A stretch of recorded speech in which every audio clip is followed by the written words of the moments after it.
What's going on, everybody?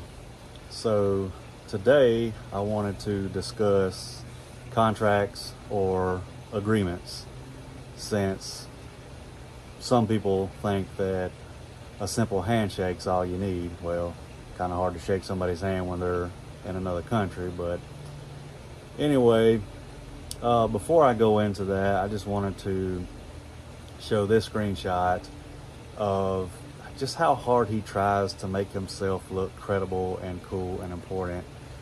And I don't know if you can tell from the screenshot, but he tried to mark out a couple of the parts of the conversation. And the first one was basically the girl telling him that she fixed her credit, and I guess somebody at the bank was helping her or something, and he wanted to talk about how it was illegal when everything he does is illegal.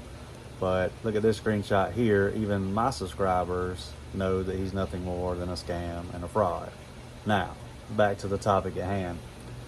The reason an agreement is so important is because if you sign an agreement with a company and they screw you, you can sue them.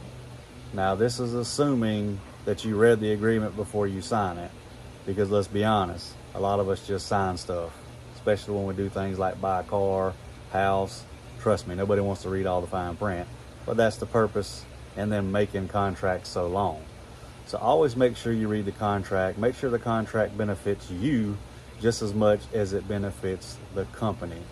My contracts, they benefit you just as much as me. Those contracts are designed to protect you, and they're designed to protect me. So trust me when I say, don't sign up for credit repair with anybody that does not have an agreement.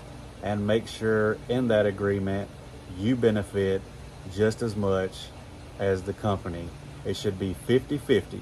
You should be covered just as good as the company. The company should be covered just as much as you. If y'all have any questions or concerns, leave them in the comments. Hope y'all have a great day.